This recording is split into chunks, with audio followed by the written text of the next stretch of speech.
nageenyi jira jechuun hin danda'amu. Ammoo uummanni Oromoo nagaa jaalataa nagaatti amanaa kanaaf nagaa isin hin dagannu jechuudha. Egaa akkuma baramee Oromiyaan mormii jajjabaa keessummeessaa jirti. Mee gama kanaan ammoo oolmaa Oromiyaa kan isin dhageessisuu fi isiniif dhiyeessu qopheessitoonni aan Usmaan Ukumeetii fi akkasumas waahilli kiyya Itichaa Guddataan waliin jira.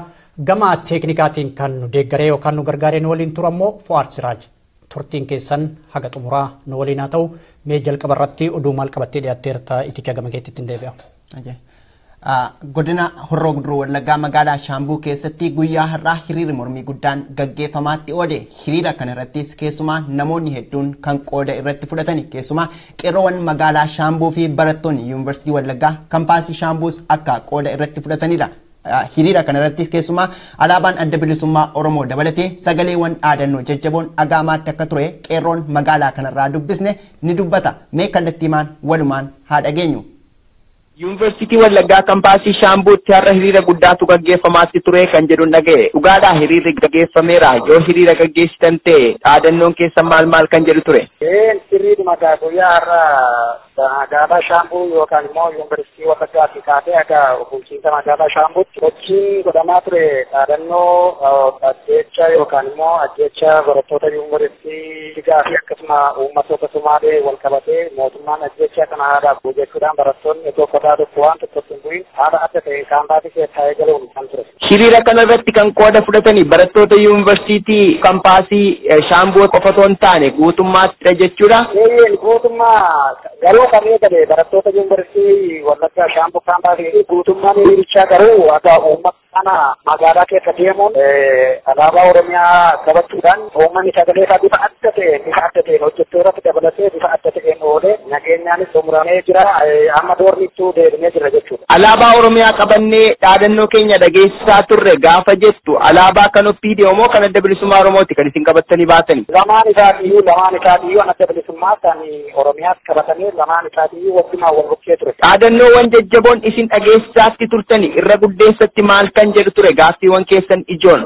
Dhaadannoon ture mootummaan wayyaanee uummata karaa tokkoon ajjeesaa karaa tokkoon immoo uummata lafarraa buqqisaa nu bulchuu hin qabu. Gaggeessitoonni Oromiyaa anatti obbo Lammaa Magarsaa akkasumallee gaggeessitoota durii kan turan obbo Baqqalee Garbaa Mararaa Guddinaa fi kan isa fakkaatan mana hidhaa Qaaliitti darasamaa kan jiran nuuf gadhiifamuu qabu. Beektonni keenya nuu ba'uu qabu. Beektonni keenya nu gaggeessuu qabu. Kana kan jedhudha aadamichi nuni ilmaan Oromoo gaafin keenya gaaffii tokkummaati. Kanaafuu ajjechaan gochitanii duguuggaa nurraa dhaabachuu qaba. Dhaadannoo jiru. Dhaadannoo hedduun beekaa. Dhaadannoon irra caalaan irra turanii irra deddeebi'amaa ture sagalee kanadha jechuudha. Yeroo adda addaa gaafa namoonni hiriira ba'ani kutaalee Oromiyaa bal'oo keessatti reebuun ajjeesuun hidhuun kun hin baay'ata. Tarii mudannoon akkasii isin mudateera wayita hiriira baatan? Waan tokkoyyuu qaamni nutti dubbateef hin jiru. Qaamni nu gaafateef hin jiru. Federaa poolisiin Oromiyaati dhaabatanii waaman irraa qaba. Waan tokko boofaa borofaa yookaan immoo kana gootanii dhaabaadhaa deebi'aadhaa alaabaa kana deebisaadhaa kan jedhu gaaffii nutti bu'aa hin jiru. Waan dubbachuudhaaf yoo ta'e magaala keessa immoo kutaa nan qabame hin jiru. Kutaa kallattii kaabaafnee bahatti deemamee haala bareedaa ta'een labsamee jira. Hojjettoonni mootummaa dhimma kanarratti qooda fudhatanii diddaa isaanii agarsiisaniiru moo jiraattotumaa fi barattoota kampaasii Shaambuutu qooda fudhate?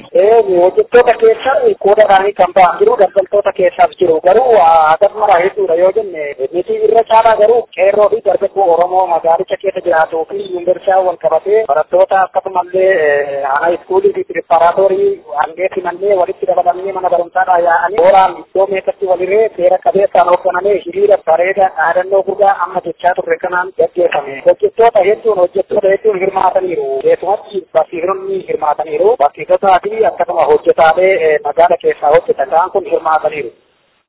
Daawwattoota keenya tamsaasa kallattiin Oromiyaa Miidiyaa Neetwoork irraa daawwachaa fi dhaggeeffachaatti kan jirtan akkuma itti fufetti jira. Oduu har'aa isinitti himuun kan si waliin jirru an Itichaa Guddataa akkasumas waa'illi koo Usmaan Ukume gama ogummaa teeknikaan kan waliin jiru immoo Fu'aad Siraaji. Odeeffannoon amma dhageessanii gara godina Horroo Guduruu Wallaggaa magaalaa Shaambuu keessatti barattoonni Yuunivarsiitii Wallaggaa kampaasii Shaambuu wayitaa diddaa isaanii agarsiisaa turan. Isa kanarratti immoo keessumaa qeerroowwan magaalittii dabalatee jiraattonni magaalittii daldaltoonni fi hojjettoonni mootummaa qooda irratti fudhachuun diddaa isaanii agarsiisaatti akka turanidha. Dhaadannoon isaanii inni gurguddoon immoo sirni bulchiinsa mootummaa wayyaanee ni ga'aa kana booda Oromoon Oromiyaadhaaf kan ta'anii kan quuqaman ittaantummaa kan qaban bulchuu qabu kan jedhudha. Haaluma wal fakkaatuun immoo kutaalee naannoo Somaalee keessaa ilmaan Oromoo buqqifamaniif mirgi sabummaa isaanii kabajamuu qaba. Qabeenyaaf qe'ee isaanii irraa buqqa'uun dhaabbachuu qaba kan jedhuu fi kanneen biroo irratti kan fuulleffate. Amma immoo odeeffannoo ittaanu kan isiniif dhiyeessu Usmaan Taaga. Usmaan ati immoo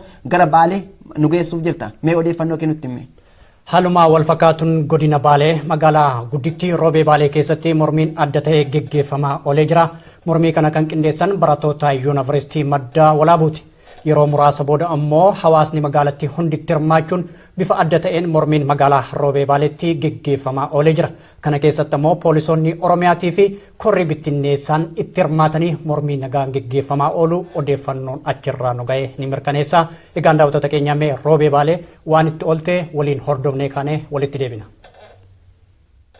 Magaalaa Roobee Baaleetti har'a mormiin geggeeffame kan jedhu odeeffannoo dhaga'e. Maal ture mormiin keessan? Mormiin har'a kan eegale barattoota Yuunivarsiitii Madda Walaabuuti. Mormii nagaumaan dhufanii magaalaa eega seenan uummanni magaalaallee itti makamee hiriira kana keessa akka wantoonni garaagaraa hin taane akka jeequmsi hin adeemsifamne uummanni waliigalee akka uummanni wal dhaga'u jaarsa biyyaallee dafanii yeroo sanitti waammatanii poolisiin Oromiyaallee akkasumatti qarqaarsa hedduu godhanii dalguma deemanii akka namni kennan miidhamnee ijoollee isin ufumaa wal gurmeessaatii nama kan ijoollee taniin akka karaa badaa hin deemne godhaatumaan jedhanii hiriirri karuma nagaatiin adeemsifamee magaalaa keessa deemanii gara Yuunivarsiitii Madda Walaabuu akka deebi'an taasifamaniiranii hiriirri haala gaariidhaan hiriira bareedu ture. Kaayoon hiriirichaa ammoo namoota kaleessa Booranaa irratti ajjeefamanii fi akkasuma lammiiwwan keenya kan dhumaa jiru daangaa fi magaalaa keessaallee kan dhumaa jiruuf kanaaf bayame hiriirri guddaan godhame hiriira guddaa akka gaafa sanbataa santu taasifame. Gaafa sanbata bara 2016 ta'uun yaadadhaa bara san keessatti akka namoonni hedduu magaalaa Roobee irratti ajjeefaman beekamaadhaan ni yaadatama. Haaluma kanaan bara kana ammoo karaa nagaatiin jijjiirama guddaan mul'ata. Nagaan geggeeffamuun maal agarsiisa deeggarsaa fi tumsa eenyuutiin kun? Tumsi kun tumsa guddaan tumsa poolisiin naannoo Oromiyaallee jijjiirama hedduu agarsiisteetti. Poolisiin naannoo Oromiyaa wanti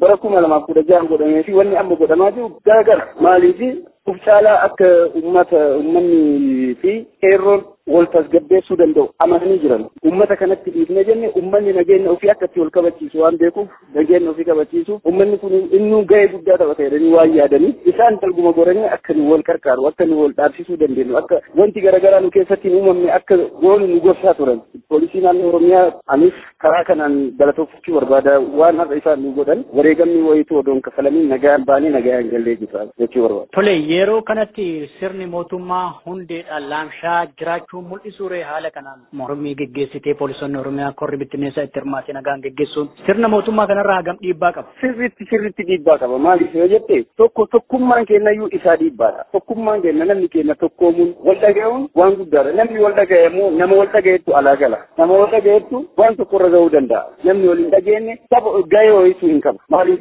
hiriirri asiin dura adeemsifamaa turee fi hiriirri har'aa garaagarummaa guddaa qaba. Dhaamsillee dhaamsi dabruu qabullee dhaamsa seeraan namoota hunda keessa onnee keessa jirutti dhaamsa qulqulluutti qulqullinaan uummanni akkasitti ibsate barattoonni Yuunivarsiitii Madda Walaabullee dhaamsa sirrimatti dabarfatanii qajeeluma karama qajeelaatiin deemu. Tole hedduu galatoomaa magaalaa Roobee irraa ulfaadha. Isinis galatoomaa baay'ee isin jaalannaaf.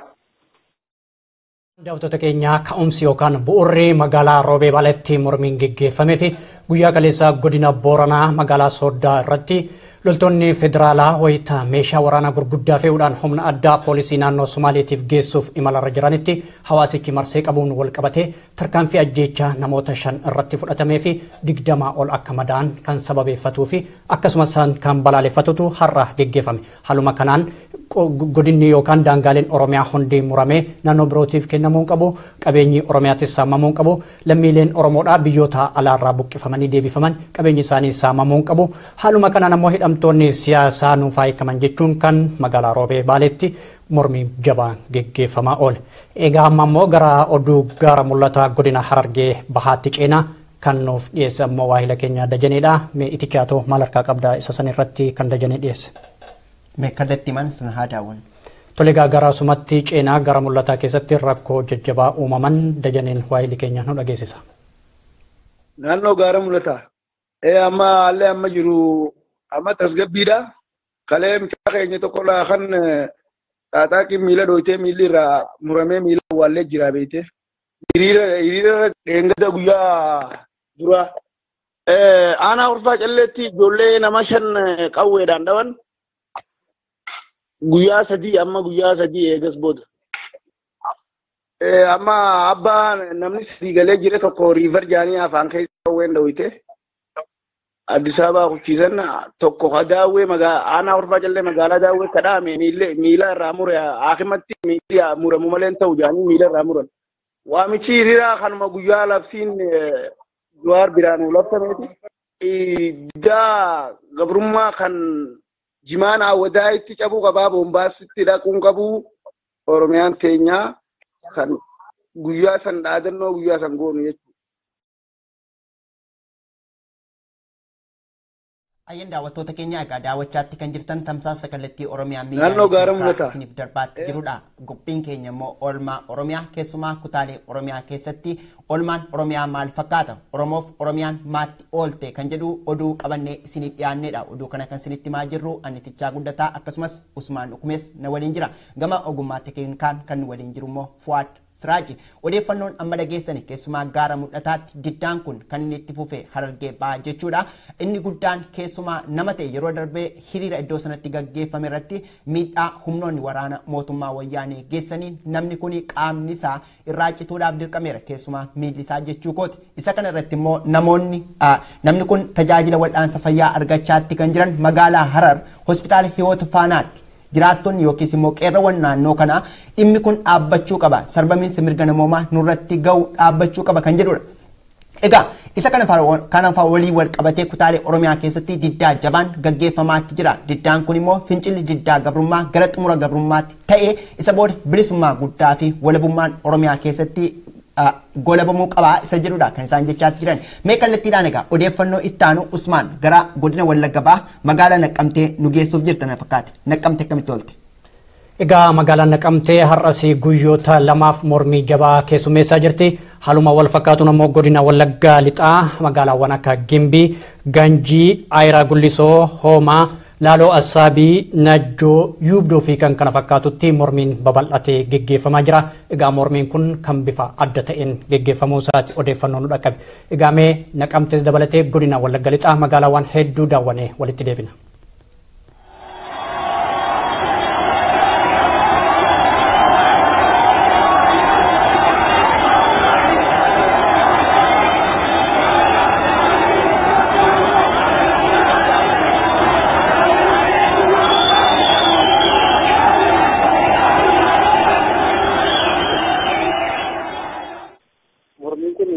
magaalaa Naqqamtee keessatti haala bareedaadhaan gaggeeffamaa jira. Akkasumas godina Wallagga Lixaa magaalaa Gimbiitti naannoo sa'aatii 5 taasee amma sa'aatii 7tti gaggeeffamaa ture. Tole magaalaa Naqqamtee keessatti yoomirraa jalqabeeti kan mormiin gaggeeffamaa jiru?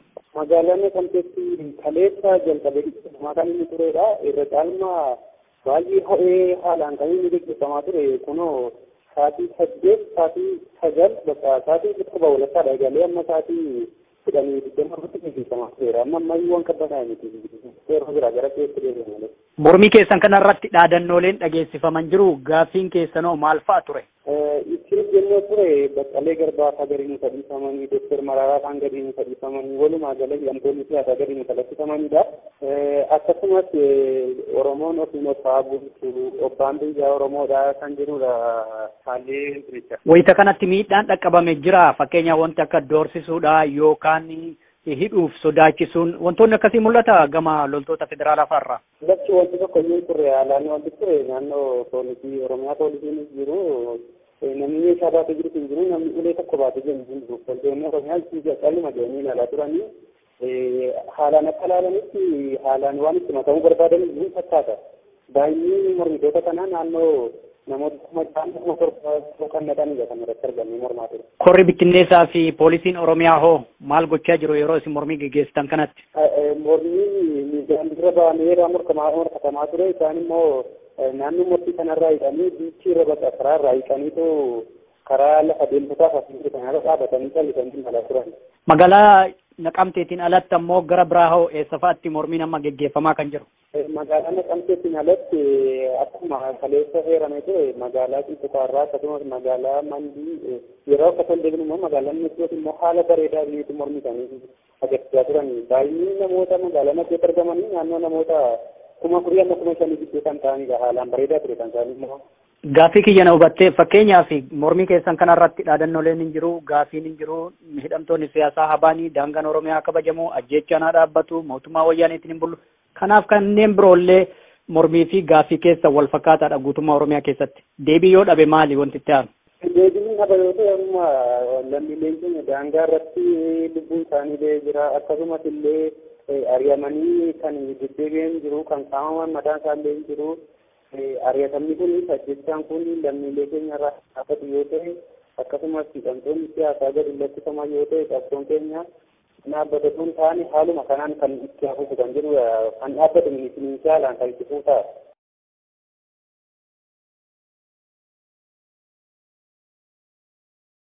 Egaa daawwattoota keenya kan asii olitti daawwanne magaalaa Naqamtee fi godina Wallagga Lixaa magaalaa Gimbii bakka adda addaa akka ta'edha.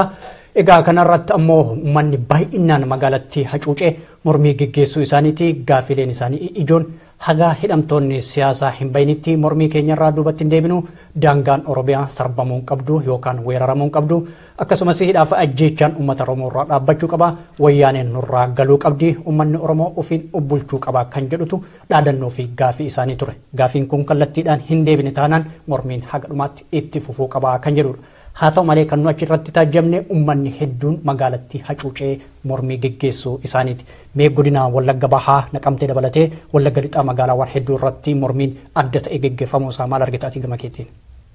Ayyee Usmaan, egaa akkuma daawwattoonni keenya marsaalee hawaasummaa irratti taajjabaatti jiranii kutaalee Oromiyaa bal'oo keessatti diddaan kun itti fufee jira. Keessumaa gara lixa Oromiyaa yoo fudhanne tibba kana wanti dhaga'amaatti jiru magaalaa Dambidolloo keessumaa godina Qeellam Wallaggaa jechuu kooti akkasumas Gidaamii Beegii naannoo Kobor jedhamutti akkasuma immoo naannoo Najjoo akkasumas Gimbii keessatti diddaa jabaan gaggeeffamaatti akka jirudha. Keessumaa wayita diddaan kun gaggeeffamu gaaffiin qeerroowwan Oromiyaa inni guddaan kan isaan irratti fuulleeffatanii qeerroon bilisummaatti aggaamaa jiran kuni qeerroon bilisummaa Oromoodha waan isaan jechaatti jiran inni guddaan bilisummaa barbaannaa nuni kana booda sirni bulchiinsa mootummaa wayyaanee ga'ee kanuma irratti haa dhaabbatu kan jedhudha. Keessumaa yoo taajjabne gara magaalaa Dambidolloo godina Qeellam Wallaggaatti jechuudha dargaggoonni yookiis immoo qeerroowwan magaalittii kan isaan jechaatti jiranii abbaa torbee waan jedhu tokkodha kan isaan saganteeffatan. Sagantaa kana keessatti maalidha?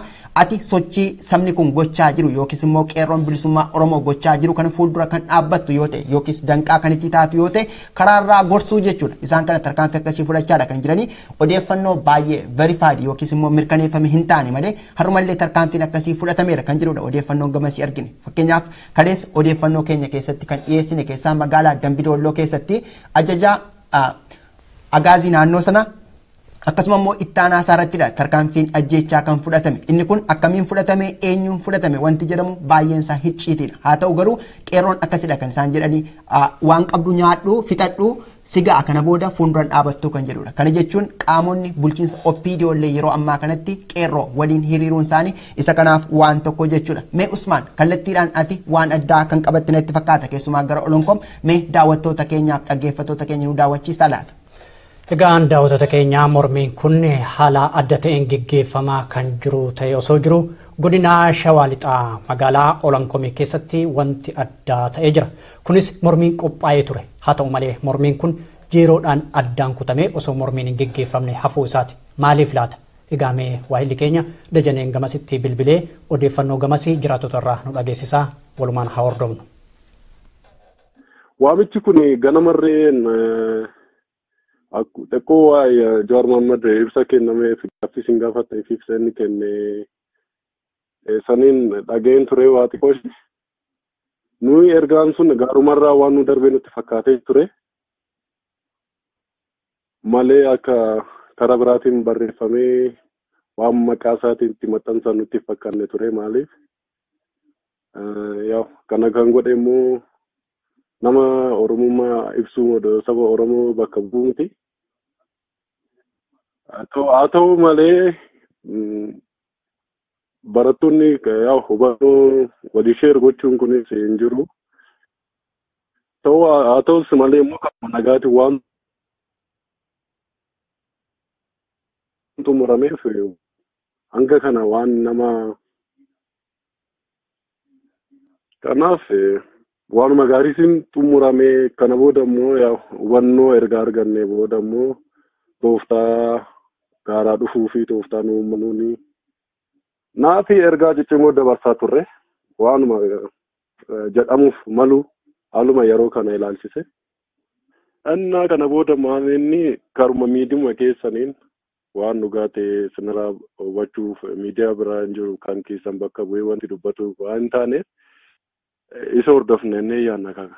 Keessan immoo kan ta'e maal akka adda baafannee dubbisnee feesbuuk irraa waa baran hin beekne ammoo maal akka gochuu dandeenyu sinuma eegna. Egaa daawwattoota keenya sagaleen asii olitti hordofaa turre magaalaa Olankomii godina Shawaa Lixaarraati jechuudha. Bara 2016 mormii magaalaa Olankomii keessatti gaggeeffameen guyyaa tokkotti dargaggoonni 8 bakka tokkotti loltoota agaaziitiin ajjeefamuu isaanii gabaasuun keenya ni yaadatama. Ammas ajjeechaa san fakkaatu shira mootummaa wayyaaniitiin xaxamee mormiin gaggeeffamuu akka qabu karoorri dhiyaatee ture. Kunis beekamtii dargaggootaa fi manguddoota Oromoo dabalatee poolisoota Oromiyaatii fi kora bittinneessaan alatti shira dhiyaateedha. Haa ta'u malee dargaggoonni Oromootii fi manguddoonni magaalattii sanii hundi irra dammaquudhaan akka fashalaa taasisaniiru. Haaluma wal fakkaatuun guyyaa kaleessaatis magaalaa Weelisoo keessattis gochaan kana fakkaatu gaggeeffamuu yaalamee ture. Garuu manguddoota Oromoo qeerroo fi akkasumas poolisii Oromiyaatii fi kora bittinneessaan fashalaa'ee jira. Haa ta'uti gara godina Arsii Lixaa Shashamanneetti immoo yoo kaleessa deebine akka ajjeechaan hedduun shira mootummaa wayyaaniitiin raawwatamee fi gara godina Harargee Lixaatti immoo magaalaa Bookee keessattis akka shirri sun raawwatamee lubbuun namoota 3 darbe isiniif gabaasuun keenya ni yaadatama. Amma gaa qophiin keenyas ammas akkuma itti fufetti jira kun oduu oolmaa Oromiyaati daawwattoota keenya. Amma gara ceenaa yoo jettan godina Harargee Bahaa magaalaa Kombolchaati. Maaltu ta'e laata? Itichaan nu dhageessisa. Ayyan daawwattoota keenya egaa odeeffannoon amma ammoo gara Bahaa Oromiyaa nu geessiti. Bahaa Oromiyaa aanaa Kombolchaa keessatti qeerroon keessumaa daldalli jimaa fi kuduraalee muduraalee akka naannoo Jigjigaa hin deemne yookiis immoo gara magaalaa Jigjigaa naannoo Somaalee akka hin deemne daangessaniiru. Isa kana irratti immoo har'a qeerroon kan jechaa jiran ugurrii keenya yookiis immoo qoqqobbii sana irratti keenya dhaabnee jirra. Yeroodhaaf namni kamiyyuu akka daldalatu eeyyamne irraa jedhu waan isaan gochaatti turan qeerroowwan naannoo sana jiran irra guddeessa keessumaa konkolaataa daandii sanarra yookiis karaa kanarra imalaatti turanii wayita isaan jimaan hin daldalamiin nuni miidhamnee jirra mirga keenyatti qabeenya keenyatti jechaatti turanii yeroo adda addaa gara daandii irratti jigsuudhaan wayita isaan jalaa qisaasessaa fi gubaa turanii fi tarkaanfiiwwan tokko tokko fudhachaa turan taajjabna. Ammas qeerroon ofiisaa waan barbaade jechuufis ta'e ajajuuf guutummaa Oromiyaa keessatti aangoo guddaa argatanii jiru yookiis immoo biyya isaanii of harka galchanii jiru jechuudha. Kun immoo milkaa'ina qabsoon Oromoo waggoota dheeraa keessatti lakkoofsa keessatti milkaa'ina kutaalee Oromiyaa bal'oo keessatti galmaa'atti jiru waan ta'eef mee kallattiin jiraataa godina Harargee Bahaa magaalaa Kombolchaa dubbisneera walumaan haa daawwannu. Godina kam aanaa kami meeqan isin jirtani? Godina Harargee Bahaa aanaa Kombolchaa magaalaa Araddaa Tuulaa. Naannoo keessanitti ugurrii jimaatu dhaabbatee kan jedhu odeeffannoo dhaga'e. Akkami waan saameessa kana ifa naa gootu laata? Maaltu jira naannoo keessani? Naannoo keenya wanni jiru jimaa jiraan lagannee turre gaaratti baandiraa isaaniitiin dhaabbannee waan kana akka kuduraan hin deemne jimaan hin deemne jennee dhorkinee turre. Kan booda nuti guyyaa torbaan kana keessa waan gaggeessine achirranni jira kanarratti jimaa keenya asitti rafishan nurraa bitaa jiran achi keessanii kaalii gurgurachaa jiran jimaa nuti asitti nuti baay'ee guddaatti baafnee eera mitira 30 qonnee shara mootummaarraa sharaa heddaataadhaaf dhufe sharaa bishaan itti kuufannu kana qarshii 12,000 nu gurguratan kanaa wajjin nu baasuu dideeti nuti maallaqa isin itti nurraa bitu jirtan nu baasu jechuudha kanarratti mormii qabna amma kiiloo 7 giraama 7,000 qarshii 300 nurraa bitu jiran komiin keenya kana baay'ate. Amma isin daldala kana guutummaatti itti akka fufuudha taasistan immoo maaltu ta'e amma sa'aatii kanatti gabaa lagannaa kanarra jirtu keessumaa gama daldala jimaarra jirtu amma daandii kana akka namoonni bakkeerraa gara bakkeetti deemaniif eeyyamtanii jechuudha. Eeyyamneeti edda gaaraa buune nuti kaleessa gurri jimaa haa ka'u jedhan nuti bakka iddoo jiru sanii bakka itti radachaa jiru sanirraa gabbuune keellaa dhaabbannetti irra. Meegaa wanti kun akka daawwattoota keenyaaf yookiis dhaggeeffattoota keenyaaf ifa ta'uudhaaf anumaafuu hin galle sababa ta'eedhaa fi ugurrii jimaa kana jalqabatti eenyutu kaa'e amma immoo eenyutu ugurriin kun haa dhaabbatu jedhame. Ugurri jimaa kana kan kaa'e waan gabaan isaanii nu baasuuti jecha qeerootu kaa'e. Qeeroon keessatti sanbooda wanni nuti komiin nuti qabnu ugura jimaa qeeroon waan keessa irra walii gallaa jennee walga'ii isaan godhan irratti nuuf ta'a wanni kun kan juus uummanni soojikirraa kan dhufe ni jira waan kana qeeroo waan nuun jette ni goonaa jedhan qeeroo kanarratti hundoofnee nuti haaya jennee akkasuma maalota sanii wajjin walii galletti jimaa qaalitti isinirraa binnaa jechuudha. Naggaadeen biyya keessa jirti ammallee deemtee kan nuti gaaraa buune waan kana rakiseen nurraa bitaa jirti mallee. Amma egaa ugurrii kanas kan kaasan qeerroo naannoo sanaatii jechuudha. Haa ta'u egaa dhimma kana faana wal qabsiistanii isin akka jiraataa aanaa Kombolchaa godina Harargee Bahaatti dhaamsa addaa yoo qabaattanii. Dhaamsi nuti dhaammannu dhaamsi ni jira. Abbootiin gandaa abbootii gadaatii wajjin nu taatee waan kana akka gatii nuti gurgurannu kana nu dabalchiiftu nuti dabareedha. Har'a silaa gamoon biyya ambaa keessatti argamu kun nu keessatti argama jennee yaadna akka hojjennuti akka galii jimaan keenya qabuttis parsantii dhibbarraa amma nuti parsantii shan argachaa jirra. Kanaafuu akka uummanni keenya hundinuu iddoo jirurraa waan kanarratti nu tumsee nuti jiraamni nurraa xiqqaatee waan kana galii gahaa harkannu barbaanna. Kana akka nu dhaamtan. Ayyeegaa galatoomaa ulfaadhaa daldalli kun magaaluma Kombolchaa keessa kan deddeebi'u Oromiyaa keessa moo kan naannolee Somaalee ga'us ta'e gara biyyoota Jibuutii kanatti darbus biyyoota naannoottis eeyyamameera. Irraa'u jimaa daldalli keenya kun kan jimaan pirezidaantii Ismaa'eel Margeellee araddaa tuulaa keessaa deema nu bira jimaan inni qamahu baay'inaan jimaan nuti nu biraa deemu jimaa Jibuutiiti jimaa Barcaa jimaa Bareedaa jimaa Filatamaa jimaa Qaaliiti jimaan nu biraa deemu nuti irraa gadi gurgurate nuti immoo.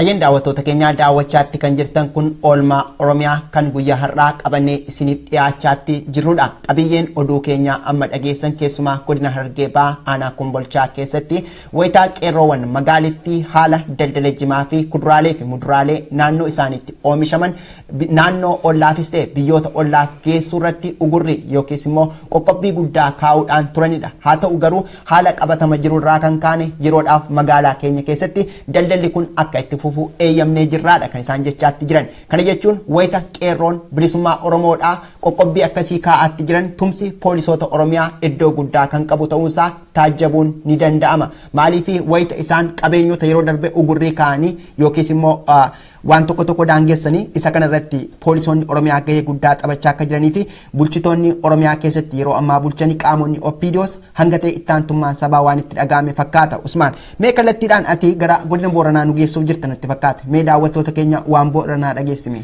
Osoo gara Booranaatti ceene dura waa'ee jimaa Kombolchaa kanarratti xiqqoo yoo waa jenne jechuu barbaadeeti innis maalidha dargaggoonni keessattuu naannawaa gara mul'ataa dabalatee guutummaa godina Harargee Bahaa Awwadaa akkasumas Kombolchaa hundi isaanii yeroodhaaf ugurrii yookaan qoqqobbii jimaa Oromiyaadhaa daldalli akka dhaabbatu kan jedhamee ture ka'uu isaati kun hoogganummaa qeerroo biyya keessaatiin jechuudha. Kana jechuun Oromiyaa keessaa ba'ee naannoo Jijjigaa bakka biroo geessee humna addaa poolisii naannoo Somaaleetiif akka hin geeffamne kan jedhu ammas murtiin akkuma jirutti jechuudha. Kana daawwattoota hubachiisuu barbaada. Egaa daawwattoota keenya amma gara kibba Oromiyaa godina Booranaa magaalaa Sooddaatti imala. Kunis egaa guyyaa kaleessaa loltoonni wayyaaneedha humna addaa poolisii naannoo Somaaleetiif geessuuf jecha meeshaa waraanaa konkolaataa hedduun fe'anii gara magaalaa Sooddaa geessan. Haa ta'u malee hawaasni magaalaa Sooddaatii fi godina Booranaa waliin birmachuudhaan qabeenyi kun yookaan rasaasni kun as keessaa ba'ee humna addaa poolisii naannoo Somaaleetiif geeffamee deebi'ee ammoo nurratti ajjeechaa hin geggeeffamu jechuun dura dhaabbatan. Kanaan wal qabatee dhukaasatu uummata irratti roobsan.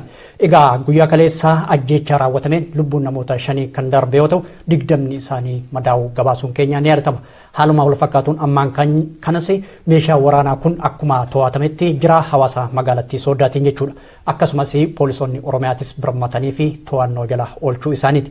Egaa kana harkaa baafachuuf jecha humni addaa yookaan poolisoonni naannoo Somaaleetii fi loltoonni federaalaa waliin ta'uudhaan oorralee lamaan magaalaa Sooddaa seenuu isaaniiti. Yeroo ammaa kana godina Booranaa aanaa Dirreetti lafti dirree fakkaatti jedhan.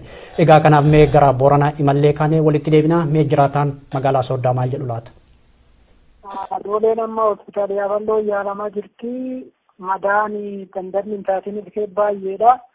Hagammaatiif lafun marsee kiisa bakka bifsuun itti bu'aa jira. Amma itti baay'atee bu'ee jira. Akka malee sodaachisee jira. Gamaan beekananii walitti dhufeetiin waan jiraateef gaafatanii waan qophaa'an fakkaatanii bifa naanan baay'ee sodaachisuu jira. Bakka meeshaa gurguddaa hidhateetiin magaala kun jiru marsee jira. Magaalaa kam fa'aa marfameera ammaan kana? Godina Booranaa Aanaa Dirree magaala Sooddaati. Poolisiin Oromiyaa kaleessa dhuftee meeshaan waraanaa fe'amee deemu sunis akka qabamu kan jedhamu dubbatame. Wanni sun to'annoo jala oollee poolisii Oromiyaatiin. Har'a ganama namni awwaalaa turanii awwaalanii duubatti waan jira wal gaafannaa jedhanii malee hagammaa qaamni seera jala oolellee hin jiru. Isaan ammoo meeshaa gurguddaa hidhatanii hagamma magaala marsanii jiran. Uummati kanaafuu soda guddaa eeggalee jira. Garuu ammaan tansaatii kan irratti koree wayii filamteetiin warraa waliin akka marii gaggeessitu filamtee jirti. Furmaatii maal akka irra ga'e hagammaallee dhaga'uu hin dandeenye. Dirii marfamee waan jiruufi amma gabaabumatti uummatee hagammaa soda guddaa eeggirecha warri itti bu'aa jira hagammaa baay'ateeti. Bulchiinsi aanaa yookaan magaalaa Sooddaatii fi kan godina Booranaa bulchuu dhimma kanarra maal jedhe? Itti dhufanii kaleessa waan jiraatiin har'a walitti dhufanii eegina awwaalataniin booda makiinaallee fattashaniitiin waan jira duubatti murteerra geennaa jedhanii amma kanaafuu kun gam bulchiinsaallee qaamni warri waliin mari'ataa dhufee gammaatti garuu wanni irgaameeti qaamni seera dhiyaatillee hin jiru nulleen eeguu jirra deebii. Adoleen amma hospitaala Yaaballoo. Godina Booranaa magaalaa Sooddaatti meeshaa waraanaa humna addaa yookaan naannoo Somaaleetiif geeffamuuf deemame irratti kan hawaasni magaalaa Sooddaa qabee harkaa baafachuuf ammas mootummaan wayyaanee ooralii lamaan loltoota isaa gamasitti bobbaasuudha kan jiraattonni nu himan. Haaluma kanaan ammoo yaaddoo fi sodaa jabaa keessa jiraachuudha. Ammoo gootummaan isaanii daran akka cimaa jirutu achirraa dhagahamaa jira. Egaa magaalaan Sooddaa maal akka ta'u deemtu kan waliin hordofnu ta'a. Mee kanumaan wal qabatee amma kan itti imallu Jimaa Oromiyaati. Keessattuu Jibuutiin rakkoo keessa jirti waan qaban dhabanii gurra wanyaachuuf jiru jedhu baqattoonni naannawa san jiran kan Oromoodha. Kanarratti meetichaati maal harkaa qabda eenyutti nu dhiyeessa gabaasa kana.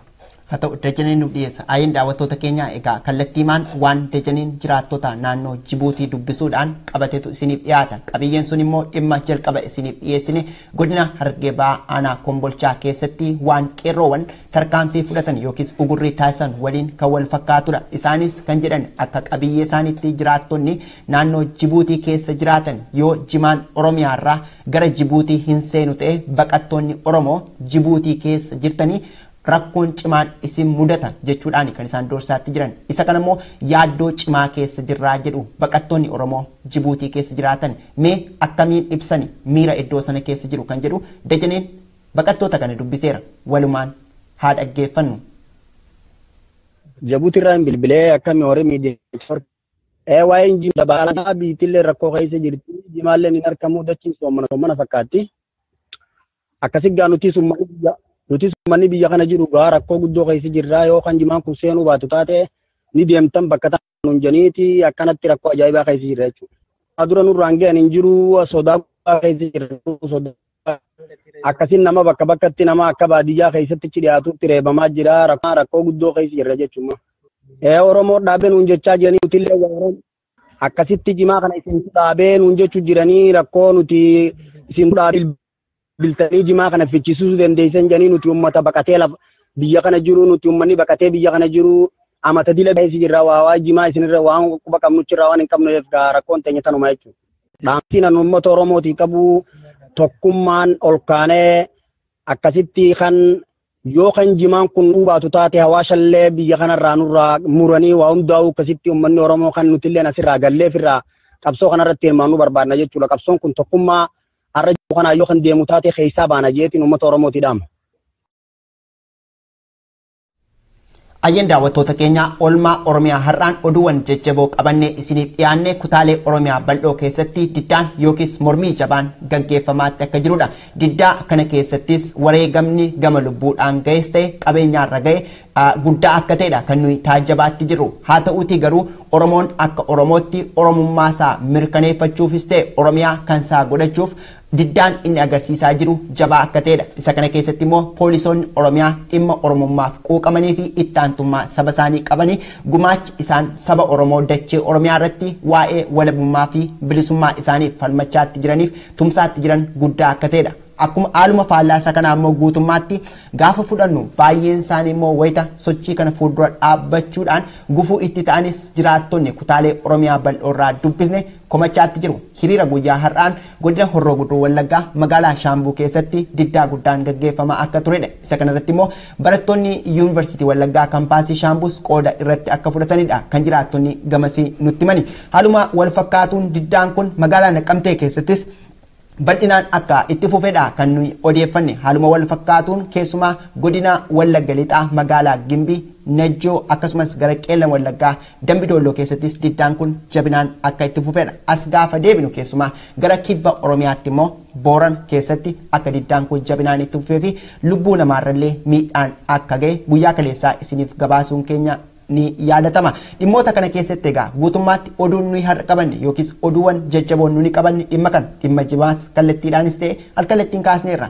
Mee Usmaan odeeffannoon ani gama kiyyaan qabu isuma kana mee gara dhumaatti daawwattoota keenyatti mee oduu kana gabaabsee itti nuuf himiitii achumaan nagaatti nuuf dhaamime.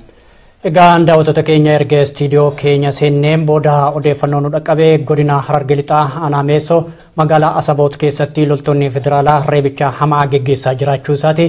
Haaluma kanaan dargaggoota hedduu reebanii gara mooraa waraana Chaayinaa jedhamutti fudhataa akka jirantu gamasirraa odeeffannoo nu dhaqqabe.